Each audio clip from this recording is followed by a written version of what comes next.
이동의 촉 시간입니다. 촉가이드 박가영 아나운서와 함께합니다. 어서 오십시오. 네, 안녕하세요. 박가영입니다. 어제 제가 안전행정관리부로부터 네. 대설주의보 방송을 해달라는 요청을 받고 했는데 네. 이 서울이나 수도권은 눈이 안 온 것 같고요. 하나도 안 온 것 같죠? 예. 이 남쪽 지역으로 눈이 좀 많이 온 것 같은데 오늘도 굉장히 춥겠다는 예보가 있었는데 새벽에는 좀 추웠던 것 같은데 오후나 지금은 그렇게 추운 것 같지는 않습니다. 새벽에 아마 안 나오셨을 텐데 예. 저한테 방송 전에 들으시고 딱 말씀을 하시네요. 예. 박 아나운서는 새벽부터 나와서 일하셨으니까 새벽에 굉장히 추웠습니까? 네, 바람도 많이 불고 좀 일교차가 확실히 심하다는 생각이 들었습니다. 예, 이럴 때일수록 감기 조심하셔야 될 것 같고요. 오늘 어떤 얘기부터 해볼까요? 네. 다들 알고 계실 겁니다. 전두환 전 대통령, 전두환 씨라는 표현이 정확하겠죠? 사망을 했습니다. 결국에 사과 한마디 없이 세상을 떠났는데 어떻게 평가하십니까? 그래요. 친구인 노태우 전 대통령은 좀 다르게 노 전 대통령 그래도 아들이 여러 차례 사과하기도 하고 또 본인의 입장을 아들을 통해서 대신 이야기하기도 하고 그렇게 했습니다만은 이게 최규하 전 대통령도 그렇고 역사적 진실을 안고 가는 게 그게 옳은 일인가? 네. 근데 최 전 대통령도 그렇고 전두환 씨도 그렇고 마지막까지 사과도 없었고 역사적 진실을 국민 앞에서 이야기하지도 않았지 않습니까? 예. 그래서 최종 발표자가 누군지 최초 발표 명령 내린 사람이 누군지 알 수 없게 만들었는데 5.18 영령들 앞에서 전 국민이 좀 슬픈 일이 아닌가 그런 생각도 들고요. 진실을 모르기 때문에. 네. 여러 가지 이야기가 있겠습니다만은 지금 국장도 당연히 안 한다. 그런 거고요. 아마 예. 국립묘지 안장도 없을 겁니다. 그게 이제 역사적으로 전두환 씨가 걸어온 길 등등을 통해서 지금의 위상이라 이렇게 보여지고. 자, 다만 이재명 후보는 조문 안 가겠다라고 처음부터 했는데 그렇게 말을 했고요. 윤석열 후보가 가겠다고 했다가 바꿨어요 입장을. 왜 그런 것 같아요? 앞서서 네. 사실 지금 윤석열 후보 같은 경우에는 전두환 씨 옹호 발언했다가 후폭풍이 엄청나지 않았습니까? 근데 그걸 좀 생각을 못하고 이제 발언을 딱 했다가 괜히 또 역풍 맞겠다 이런 생각을 한 게 아닐까 싶었습니다. 그렇죠. 예. 그 생각이 아마 컸을 겁니다. 만일 조문을 가게 되면 그러면 그때 옹호 발언했던 게 진실 아니냐? 혹은 사과가 쇼였던 거 아니냐? 이렇게 다시 번질 수 있기 때문에 그걸 차단하려고 했다. 근데 이 리더라고 하면은 어떤 일이 있을 때 빨리 잘 선택을 해야 되는 거잖아요. 네. 본인이 처음에 간다고 했다가 아마 캠프에서 말렸겠죠. 좋지 않을 것이다. 그래서 이렇게 다시 스탠스를 바꾼 것 같은데 선택할 수 있을 때 잘 선택해야 된다. 리더는 이거 아주 조그만 일이긴 합니다만 그런 게 좀 아쉬움이 남네요. 그러면 처음에 딱 윤석열 후보한테 질문을 했을 때 아무래도 가야 되지 않겠냐 이게 윤 후보 생각이라고 보시는 거예요? 저는 그렇게 보이네요. 예. 네. 지금 보면은 안철수 대표 비롯해서 이준석 대표도 조문은 안 가고 이제 화합만 하겠다고 했고 판단이 좀 덜 되지 않았나 이런 생각이 들었고요. 그 옹호 발언 관련해서 잠시 제가 이야기를 했었는데 결국에는 워낙 이제 비판을 받다 보니까 광주까지 가서 사과를 하지 않았습니까? 근데 또 사과를 하러 가서 폭탄주 만찬을 한 게 알려져서 논란이 되고 있고요. 영수증도 공개를 했는데 이게 영수증도 다른 영수증이 아니냐 이런 얘기들이 있더라고요. 폭탄주를 먹었다. 안 먹었다 했잖아요. 그런데 먹는 영상이 나왔었고 또 하나는 영수증 문제인데 누가 계산했느냐. 이미 언론 보도로 그 목포시 전 시의회 의장이 냈다 한 사람이 그렇게 나왔었는데 그걸로 민주당에서 고소 고발하고 시끄러워지니까 갑자기 영수증을 제시하면서 후보가 따로 돈을 냈다. 7만 7천 원. 네. 그러면서 캠프에서 특히 이제 김병민 위원이 굉장히 화를 많이 냈거든요. 민주당이 가짜 뉴스를 남발한다고 이 사람들 다 반성해야 된다고. 근데 지금 보니까는 민주당이 거짓말한 게 아니라 윤석열 후보가 또 거짓말했다. 그러니까 이 영수증이 윤 후보 본인이 낸 게 아니고 윤 후보 수행원들이 3명이 식사한 영수증이라는 거지 않습니까? 네. 그럼 캠프에서 이거 모를 리 없을 텐데 왜 이렇게 거짓말을 할까? 좀 이해가 안 돼요. 이거 각자 계산을 했었어야 되는데 네. 경황도 없었고 그때 한 사람이 다 내고 내가 정치에 뭐 늦게 뛰어들다 보니 잘 몰랐다 하고 죄송하다고 하면 그만 아닙니까? 그걸 가지고 뭐 엄청나게 난리가 나고 뭐 표가 떨어지고 그러진 않을 거 아니에요. 예. 그런데 이렇게 거짓말을 함으로써 더 이상한 사람이 돼버렸거든요. 후보가. 이건 캠프의 잘못입니다. 캠프가 분명히 알았을 거라고요. 근데 캠프가 즉각적으로 위기를 모면하려고 수행원이 먹은 영수증을 가지고 후보가 냈다라고 했다. 이거는 캠프에 문제가 있다. 뭐 이런 일이 자꾸 터지면 김종인 전 비대위원장 같은 사람이 역시 컨트롤 타워 해야 되지 않느냐. 네. 이런 얘기가 나올 수밖에 없겠죠. 그런데 지금 김종인 전 비대위원장과 윤석열 후보의 관계가 좀 삐걱삐걱하고 있습니다. 오늘도 보면은 김종인 전 위원장 얘기를 윤석열 후보한테 물었더니 그 양반이라고 칭하면서 그 양반 얘기 나한테 묻지 말라라고 얘기를 했거든요. 예, 그래요. 이게 제가 지난주에 계속 이게 지적했던 부분인데 높은 지지율이 독이 될 수 있다. 지지율이 높지 않았으면 윤석열 후보가 이런 스탠스를 취하지 않았겠죠. 그런데 지지율이 높다 보니까 구태여 김종인과 같이 갈 필요가 있겠느냐 뭐 이런 생각하고 우리는 우리 나름대로 예의를 해줬다. 근데 김종인 전 비대위원장이 너무 욕심을 낸다. 네. 지금 높은 지지율 후보가 되고 나서 김종인 위원장이 이 높은 지지율을 만들어준 거 아니지 않느냐. 우리가 만들었는데 예. 뭐 이렇게 하면서 조금 과한 요구, 무리한 요구를 김종인 위원장이 한다.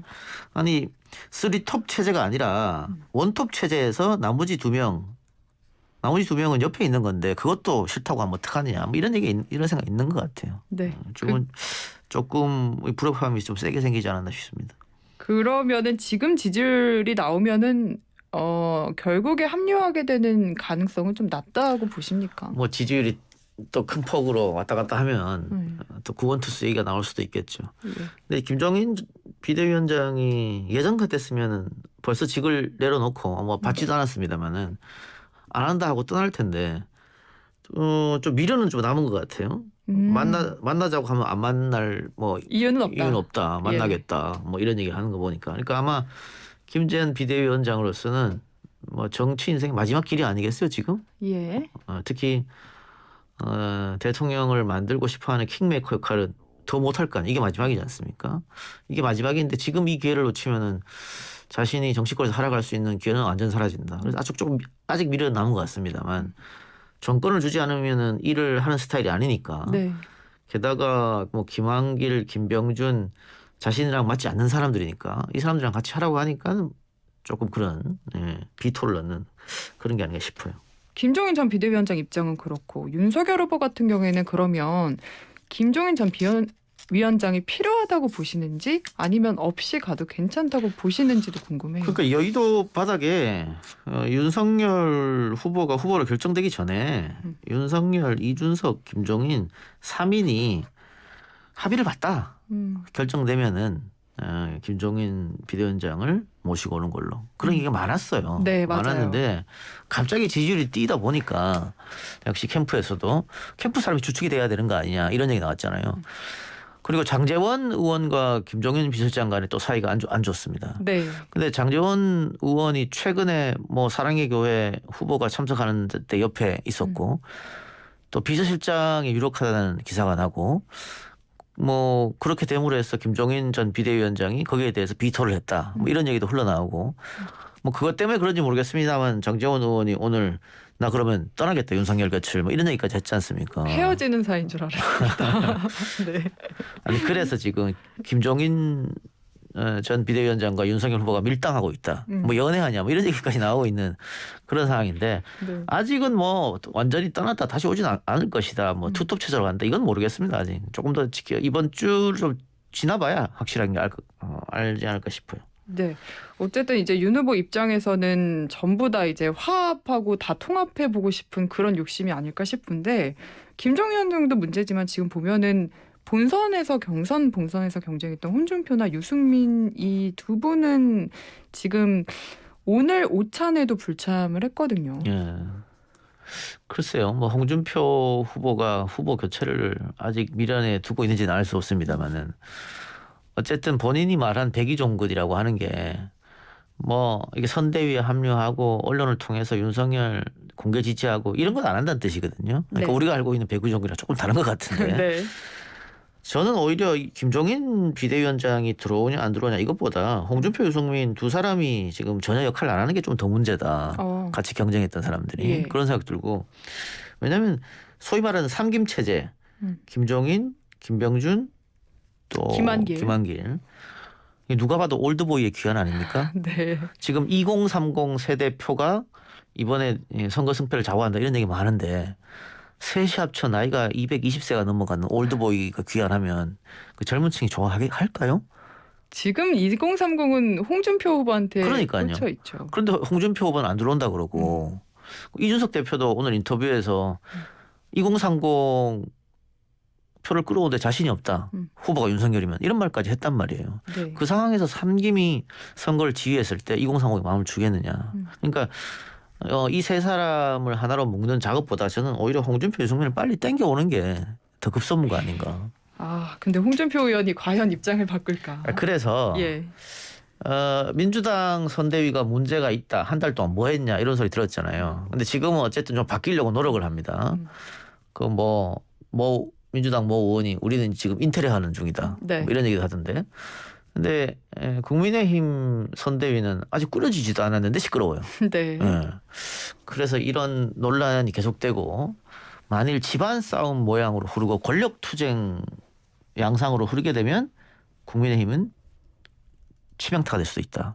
우리 국민들 집안 싸움 하는 거 싫어하거든요. 네, 당장 지지율도 좀 문제가 있죠. 그래서 예. 다 이런 식으로 가서 이번 주까지도 만일 선대위를 꾸리지 못한다 하면 다음 주 지지율은 아마 좀 많이 출렁일 가능성도 있겠다. 그런 생각이 드네요. 네, 알겠습니다. 이런 가운데 윤석열 후보가 최근에는 그래도 실언이 좀 덜 나오는 것 같은데 어제 TV조선이 주최한 국제포럼에서는 오히려 생방송 도중에 1분 30초 정도 침묵을 하는 일이 있었습니다. 이게 실수를 줄이려고 준비된 것만 읽으려고 하다 보니까 벌어진 일이다라는 얘기가 있던데요. 그 지난 한 주 이재명 후보와 윤석열 후보의 일정을 한번 살펴보시기 바랍니다. 이재명 후보는 하루 3개, 많게는 5개, 6개 일정을 소화했어요.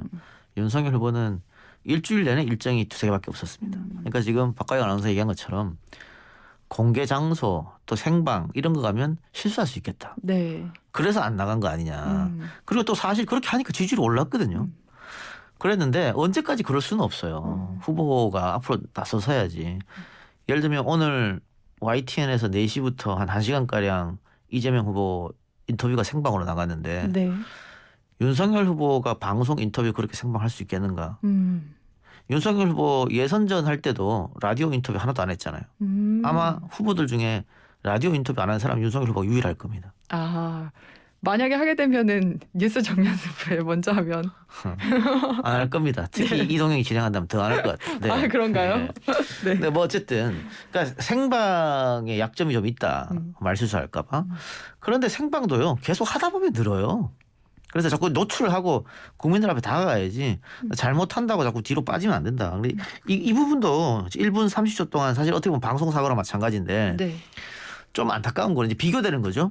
이재명은 프롬프터 없이 했는데 뭐 이렇게 되는 거잖아요. 근데 기술적 문제로 프롬프터가 준비가 되기로 했는데 준비가 안 돼서 1분 30초 뒤에 떴다. 그러면 상식적으로 후보쯤 되면 1분 30초 동안 침묵하는 게 아니라 네. 그 앞에 청중이 있었을 거 아닙니까? 또 TV가 중계가 되잖아요. 네. 청중들하고 인사도 하고 시청자들하고 이야기도 하고 프롬프터를 준비하기로 했는데 지금 기술적으로 조금 문제가 있는 거 아니에요? 우리 조금 더 기다려 보시죠 하면서 요즘 뭐 코로나로 힘든데 어떠십니까 여러분들은? 그게 임기응변이잖아요. 예. 그리고 그게 지도자의 모습이잖아요. 예.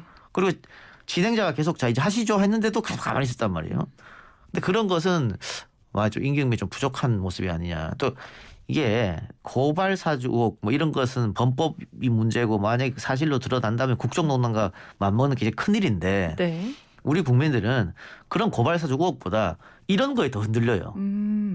그래서 저는 지금 보면 또 유튜브만 보면 조회수가 지금 한 250만 가까이 이미 훌쩍 넘었더라고. 이거 본 사람이. 네. 그렇게 된다고 하면 이거는 좀 굉장히 큰 마이너스가 될 수 있겠다. 그래서 만일 어제 이게 포함된 이 일이 포함된 여론조사가 아마 뭐 모레나 주말쯤에 나오면 지지율이 좀 떨어질 수도 있겠다. 그만큼 그만큼 아무것도 아닌 언론에서는 해프닝이라고 하지만 그렇지 않아요. 이런 작은 것들에서 국민들이 좀 실망하는 거거든요. 준비를 좀 캠프에서 좀 철저히 해줘야 되겠다. 그리고 앞으로도 조금 실수하고 논란이 있더라도 생방에 자꾸 부딪혀봐야 된다. 그래야 임기응고도 늘고 하는 거 아니겠어요? 네. 실제로 토론도 좀 많이 늘었다는 평가 나왔었고요. 처음엔보다 자꾸 하니까 늘잖아요. 그러니까요. 그것처럼 계속 해야 됩니다. 그것도. 그래서 네. 지금 이재명 캠프에서는 윤석열 토론 안 한다. 우리가 계속 요청하는데 안 한다. 뭐 이런 얘기가 있거든요. 그런데 법으로 정해진 토론만 한다. 그것도 국민들한테 좀 보여주기 그래요. 그러니까 계속해서 토론을 좀 해서 토론 실력을 늘려야 한다. 그렇게 보입니다. 네, 어쨌든 생방송 침묵 같은 경우엔 저도 방송하는 사람이다 보니까 마가 뜬다고 하죠. 이게 3초만 침묵이 흘러도 진짜 어려운데. 방송에서 전문 용어죠. 예. 마가 4초 뜨면은 방송 사고입니다. 그러니까요. 1분 30초가 떴으니까 뭐 제작진 비롯해서 진행자도 그렇고 다 등에 식은땀 흘렀을 거예요. 전 상상만 해도 약간 끔찍하다 이런 후기를 남겨보고요. 마지막으로 민주당 이야기 잠깐 해보겠습니다. 지금 선대위 세신 전권을 이재명 후보가 위임을 받고 어제 새로운 민주당 1일차라고 선언을 했는데 오늘 주택대출 관련해서 실수요자에 대한 주택대출 규제 완화를 주장을 했어요. 좀 바뀌고 있다 이런 느낌입니다. 그러니까 이게 기재부와 또 민주당 또 청와대와 이제 반대로 가는 건데 이제 정책으로 차별하겠다. 네. 그러니까 기재부에서는 가계부채가 사상 최대인데 어떻게 대출을 여기서 풀어주냐 이거거든요. 예. 그런데 지금 대출이 필요한 분들 이분들은 부글부글 하고 있어요. 이것 때문에 안 찍어준다가 많아요. 네. 특히 분양 예정인 사람들. 그 사람들은 분양 받기로 해놓고 1차, 2차 중도금 낼 때 은행에다 도움 받아야 되잖아요. 맞아요. 근데 갑자기 차단된 사람들이 있거든요. 예. 이거 그러면 정부라고 하면 이가 갈리지. 그렇죠. 이런 사람들 뭐 전세 대출도 마찬가지고 이런 사람들 실질적으로 이런 사람들은 아니 내 앞에 사람들은 대출 많이 받아서 집 사서 돈 다 벌었는데 우리부터는 하지 말라 그러네. 뭐 이런 정보가 다 있지? 라고 생각할 수 있잖아요. 네. 그러니까 이런 작은 것들이 표심을 흔드는 거거든. 이걸 아마 이재명 후보가 좀 캐치하지 않았나 싶어요. 그래서 기재부의 반대에도 아마 무릅쓰고 이런 정책을 좀 규제 완화를 주장하고 나섰는데 이게 시장에 어떤 영향을 미칠지는 잘 모르겠습니다만은 이걸 아마 강하게 이야기하면 어느 정도 미치고 실질적으로 다주택자의 뭐 이 대출을 풀어주자는 얘기가 아니잖아요. 아 그렇죠. 실수요자. 그럼요. 다주택자는 묻고 1가구 1주택자나 전세 대출자들한테는 풀어주자거든. 근데 지금 특히 지방은 모르겠습니다. 서울 같은 경우에는 뭐 금액 어느 정도 금액 이상 가면 10원도 안 나오니까 대출이. 네. 그러면은 그건 좀 고개를 갸우뚱할 수밖에 없는 정책이다. 그래서 이 부분 오히려 잘 짚어주지 않았나 이재명이 그런 생각이 듭니다. 이게 뭐 표로 연결될지는 조금 더 두고 봐야 알 것 같습니다. 네. 알겠습니다. 오늘 이동의 추억은 여기서 마무리하죠. 지금까지 쇼가이드 박가영 아나운서와 함께했습니다. 수고하셨습니다. 네, 감사합니다.